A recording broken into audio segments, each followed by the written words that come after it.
Then dance. So my wife and children are away in Japan for 3 weeks. What do the mice do when the cat's away? There are so many things I could do. I could write clever video game articles. I could play Mass Effect. I could watch interesting art house films like Antichrist. But for 3 weeks I'm living alone. I can do better than this. I could go out there, to the big, bad, wonderful, wild world, and meet some people. So let's do that. I'm going to meet some interesting people and put it in front of the camera. Let's do that. Gravity is a factor. Feel it pulling you in.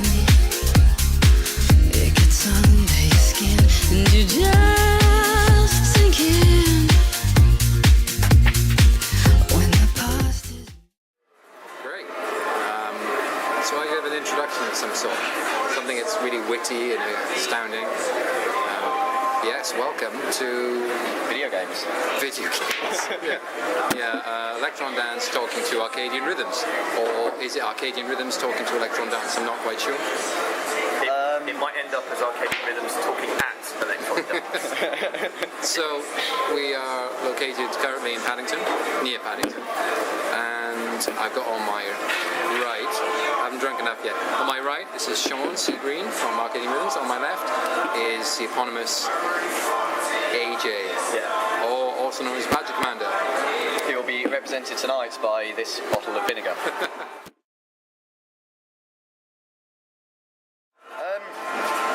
I have written for a lot of years.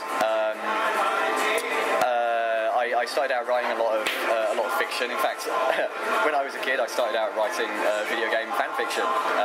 So I'm automatically the coolest person at this table. Hand up, kind of simple. In fact, if you'd like to read any of my XCOM short stories, you can fuck right off. But in the last 5 years or so, I started writing book reviews. I've got a degree in English literature, so I started out writing book reviews as a way of keeping the critical side of my brain functioning, essentially, as a side effect of working in dreary jobs and getting drunk far too much. That side of me kind of tailed off. So I started writing book reviews. Then after that, I got a little burned out with it. I started writing music reviews. And then in the last couple of years, I thought, why don't I write about video games? I play a lot of games, and I've always been very into them. Why don't I actually write about that? So that's why I started. As to why I continue doing it, it's kind of an interesting thing. Because there is a part of me which I think plays up to the stereotype which some writers are guilty of to a greater or lesser degree, of using writing as a way to validate the fact that they do play video games. I write about them, I think about them very critically, so this excuses the fact that I engage in a childish pursuit, which I think is deeply unfair, because it's a medium of entertainment, like and unlike any other, and no one should be ashamed of spending their time how they choose to. Well, I mean, it gets worse, right? Because once you start writing about it, you spend all your time thinking about what have you got to write about, and then you have to start playing to write about stuff. And it's just like, it's sort of, you might have started out like that, but I don't think it carries on. Yeah. What about you, BC? I pretty much come from the field that Sean's talking about. I play a lot of video games, and I decided to validate that by writing a lot about it. I was like, I play a lot with my toys, but I need to make sure that my toys are valid and they're more important than all the other toys in the world. That's actually not entirely true. It is true, they are more important than all the other toys in the world. That is, that bit. I used to work for quite a large QA company, and what ended up happening is I would drink heavily over the weekend and play a video game, and sometimes they would be terrible, and sometimes would be the greatest thing I'd played in at least 2 weeks, and I'd want to talk about it. But to go around and talk to all the people that I worked with and actually say, "Oi, you should play this video game for these reasons," it would have taken me the majority of my entire day to go around and talk to these people to tell them. Like, for example, when Earth Defense Force 2017 came out, the greatest game ever made. Wow. That or Chaos Engine, one of the two is the greatest game ever made. When that got released, I pretty much wanted to tell everyone. So instead of going around to all the 30 people I would normally talk to, I basically wrote a review and sent it out to their email address and went, read this when you get a chance, it's awesome.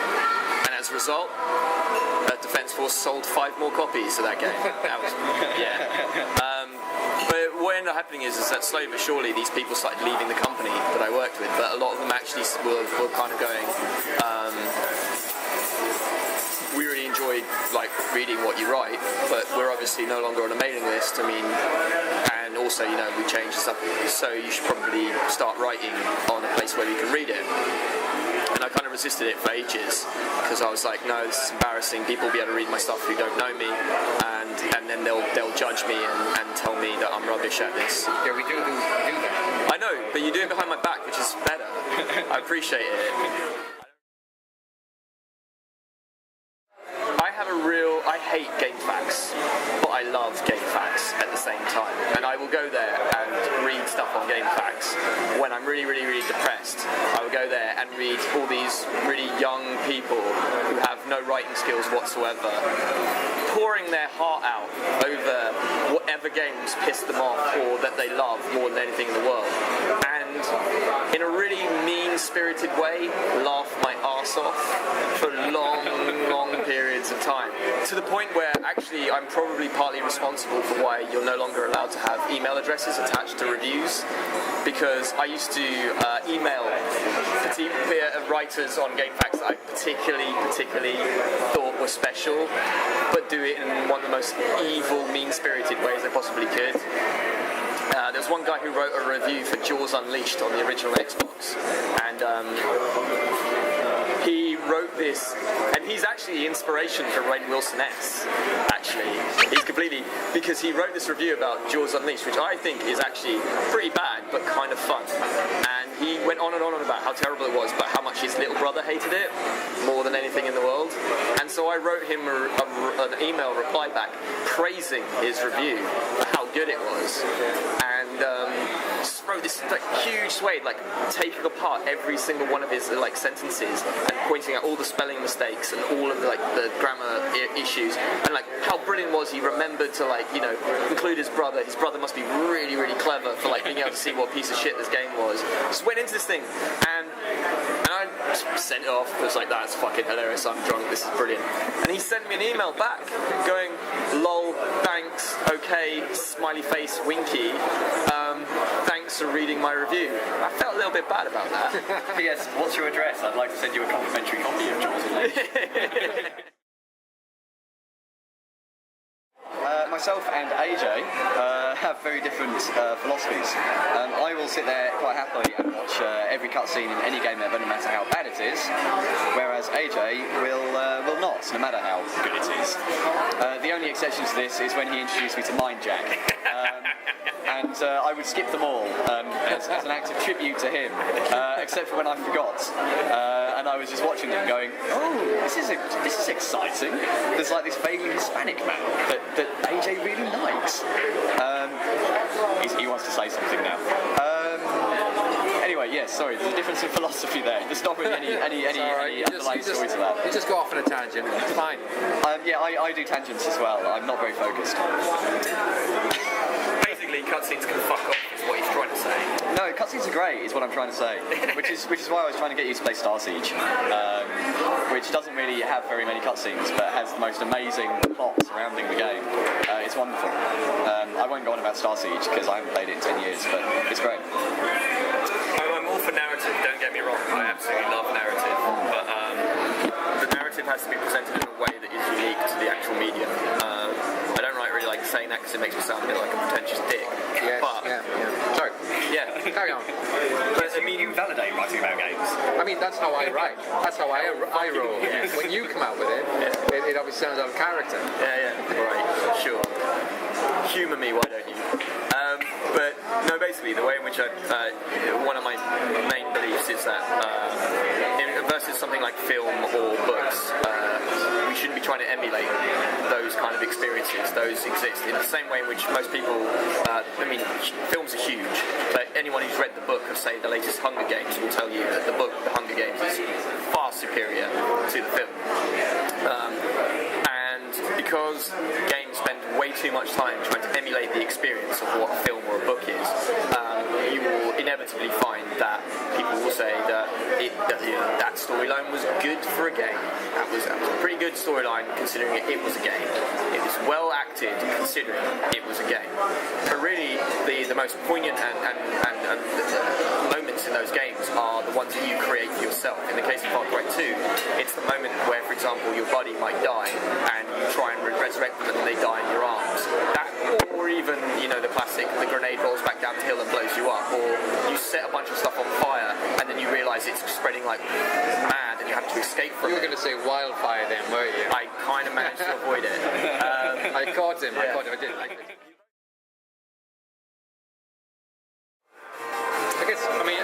guess it's a sort of a problem where, you have players, you have people playing games, and they're not really interested in the sort of cultural heritage of it. These are the people who pay the bills of the people who make the games, and the people who care about the sort of the culture of it. It's like a narrow field of people, right? And I'm kind of okay with that. I have to say, as much as I'm sort of slagging these people off for being survivor, I'm actually alright with that. The interesting things tend to happen on the fringes, and if today we have a larger video game market, and that means that we have to put up with more stuff that people don't like, and to be honest with you, I'm relatively easy to please. I do enjoy the Call of Duty games and so on and so forth, to some degree.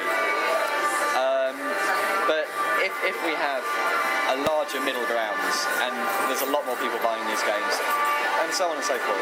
If that just means that there's broader fringes, and we get situations like today where we have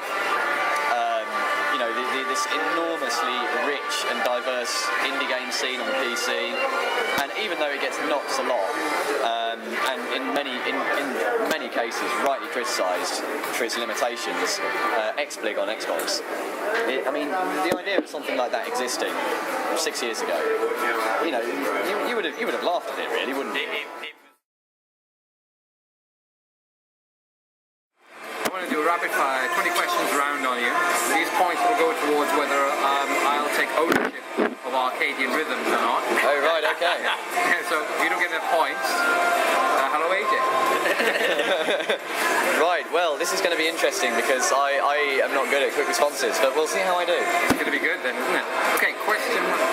Is Prey 2 cancelled? No. Okay, that's the correct answer. Tower defense, yay or nay? Yay, unless it's on my iPod, in which case you can fuck off. Okay, correct. What was your game of 2011? Oh, now that's going to take a while. Why not look at our post on Arcadian Rhythms, which discusses some of my favourite games of 2011. Okay, I'll take that as the correct answer. What was your game of the last 2 weeks? In the last 2 weeks, probably Space Pirates and Zombies, because I've been playing that an awful lot, although it wasn't released in the last 2 weeks. Yeah, I'll just stick with that. Alright. What was your game of 1992? 1992, well, Star Control 2. Correct. What the fuck was Braid about? What the fuck was Braid? Braid. Oh, Braid, I thought you said Grade. I was thinking, why are we talking about 90s post-hardcore bands? What the fuck was Braid about? Jonathan Blow, not being able to publish poetry? Incorrect, no one understands it. Oh, okay. Do you avoid Little Loud games and Arcadian Rhythms because you don't want to upset friend and confidant Kerry Turner, who works at Little Loud? No, I take great pleasure in offending Kerry. That's correct. You did an interview with creative director Darren Garrett last I did indeed. Do you call AJ BC or is he ACDC?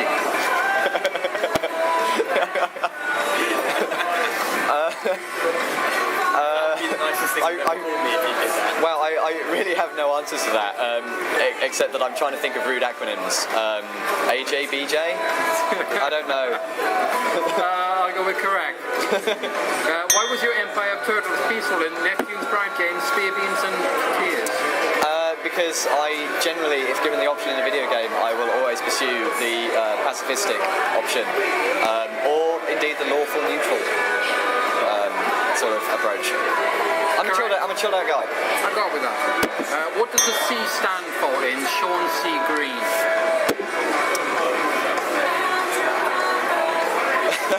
Christopher, I can't think of anything. Incorrect. Christ. Oh, come on. I was halfway there. Well, 200% then. Do you like coffee? Yes. Do you want to come back to my place? Oh, wrong set of questions. Are those the droids we're looking for? No. Correct. In Portal 2, is the cake a meme? No. Incorrect. It was a trick question, actually. I was asking about Epic Sack Sky. Who is your favourite male character in video games? Joel Goodwin. That's incorrect. It's actually Jim Corbyn from Mindjack. No, I didn't refer to Jim Corbyn from Mindjack earlier. I referred to Lyle Fernandez. Lyle Fernandez. There we go. Okay. I retract my previous answer. It's Lyle Fernandez. Okay, correct. But only if he's shooting me in the head at the time. I don't want to read too much into that. Who's your favourite female character in video games? Lyle Fernandez in Mindjack. Sorry, incorrect. The answer was Showdown. That's the correct answer, in fact. What is your favourite games block? Electron Dance. Correct. There we go. And are the academics coming? Only if they're really excited. Okay, I'll go with that. Correct. Were you once an adventurer like me before you took an arrow in the knee? Yes, on the proviso that it irritates as many people as possible. Correct. Richard Hoffmeyer started to finish.